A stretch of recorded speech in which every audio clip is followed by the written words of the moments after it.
Hiya Alphas and welcome. Today we embark on another journey into the mysterious world of the Night Fury. We all know they're not evil beasts, but what makes them so fascinating?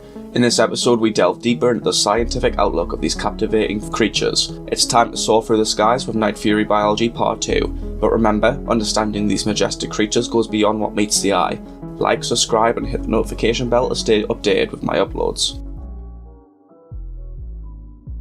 When exploring Night Fury life cycles and the stages they go through, since it's never been seen on screen, it's important to discuss the fascinating process of their incubation, to help fill in the gaps from eggling to what we see of Toothless and How to Train Your Dragon 1. Incubation, a phenomenon shrouded in mystery for all dragons, including the legendary Night Fury. Night Fury eggs, as hinted by an old DreamWorks advertisement, are said to be laid on top of mountain summits to help blend in with the night sky.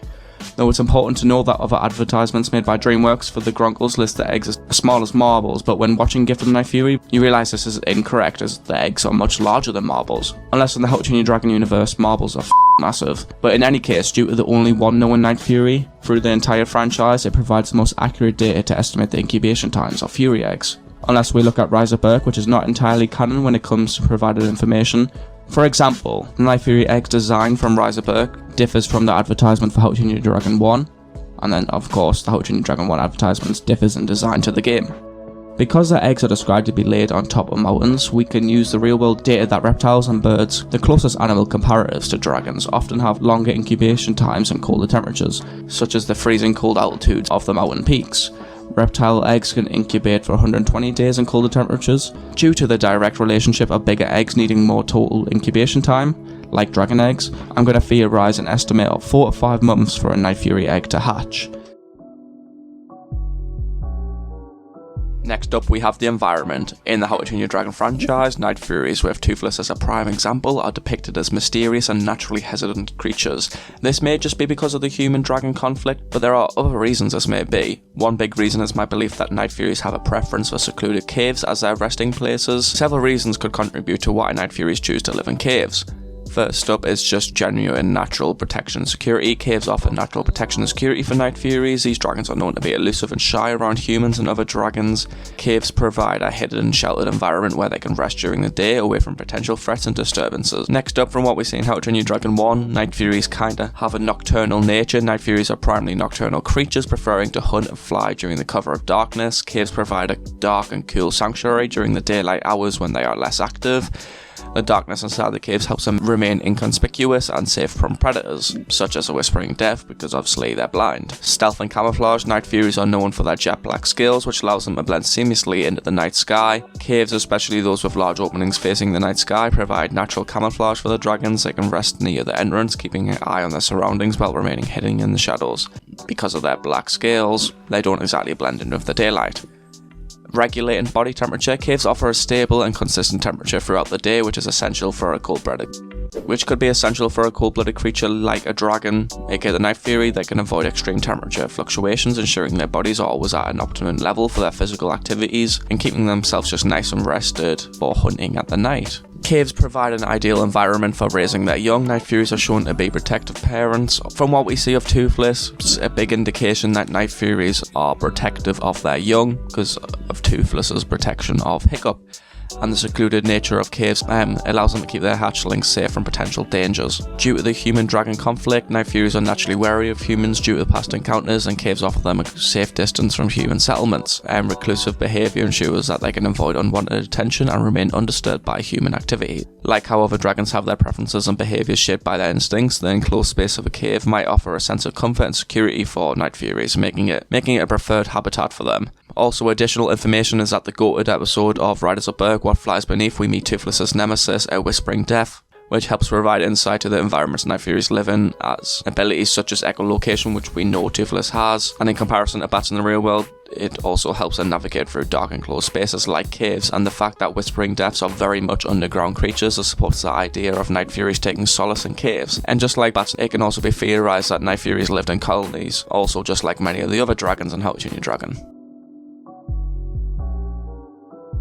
The Night Fury is a solitary dragon, never wanted to directly steal for his alpha, and unwilling to reveal himself. Though they keep themselves closely guarded when they warm up to others, Night Furies are also very curious creatures that attempt to understand new things they observe, and are intelligent enough to attempt to recreate the actions that they see. They are also incredibly playful, intrigued by the smallest of things like flying sparks and How to Train Your Dragon 2.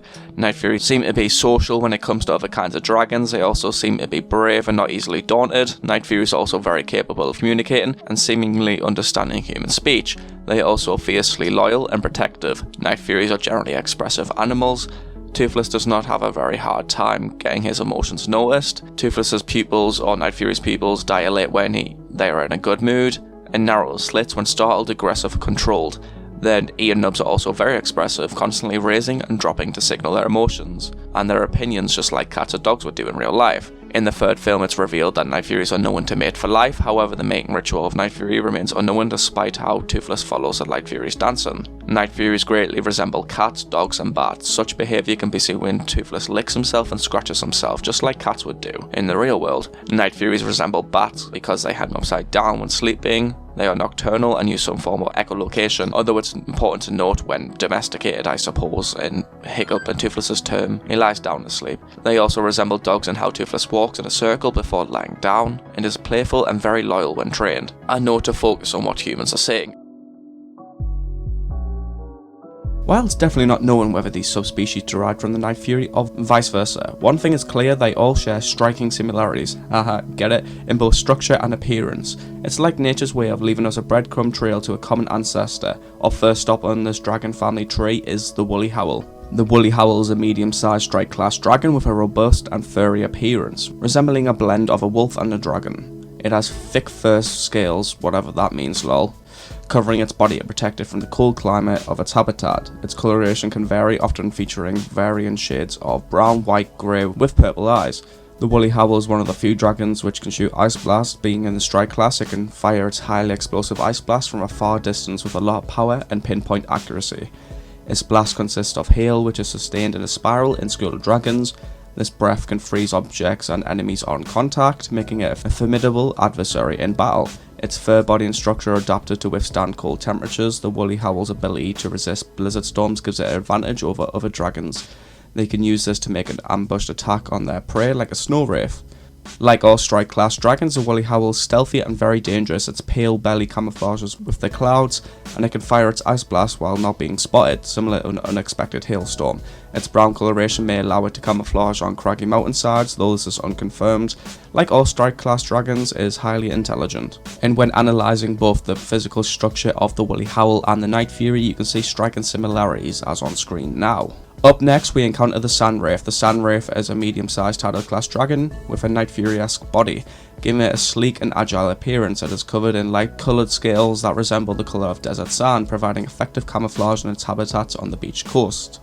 The dragon's wing structure allows it to soar through the sky and navigate gracefully even in the harsh winds. The Sand Wraith possesses a remarkable ability to burrow and navigate through the sand dunes with ease. Sand Wraiths burrow through the sand and avoid sunburn, which means their skin is susceptible and might be sensitive to ultraviolet radiation. This skill makes it an expert at ambushing its prey or eluding potential threats. The Sand Wraith is generally a solitary and elusive creature, preferring to keep to itself. It has a mysterious and independent nature, making it challenging to train and befriend. However, it is not inherently aggressive and will defend itself if provoked or threatened. Sand Wraiths are also known for their ability to unleash a volley of compressed balls of flaming sand, making further use of the environment to survive. Being a tidal class dragon, the Sand Wraith presents adaptations for semi-aquatic life. According to Riza Burke, a Sand Wraith can hold its breath for long periods of time, suggesting it has large lungs and capacity. The Sand Wraith uses this adaptation in hunting, camouflaging itself on the sea floor and ambushing its prey. Also, the fact this dragon was originally called the Sand Fury shows a direct link between this dragon and the Night Fury. And just like the Woolly Howl, if you compare both the physical structure of a Night Fury and a Sand Wraith, there are some really striking similarities. Witnessing the diversity of these Night Fury subspecies is truly awe-inspiring. Each one has evolved to thrive in its unique environment, showcasing the wonders of natural selection and adaptation. And if you're wondering where the Night Fury is, I am gonna do a separate video on unraveling the mysteries of Night Fury, since it's like the only subspecies we've seen in the movies and TV shows. So yeah, be prepared to stay tuned for that. And whilst we're at it again, I might as well plug in the Night Fury playlist. If you want to see all the videos I've done on Night Fury so far, it's your perfect chance to view all them, so go check it out. I'm eager to hear your thoughts and theories, Alphas. Share them in the comments below, and if you haven't already, make sure to subscribe and turn on post notifications so you never miss a video. I also have a Patreon where you can support me and help me allocate more time to creating engaging content for you.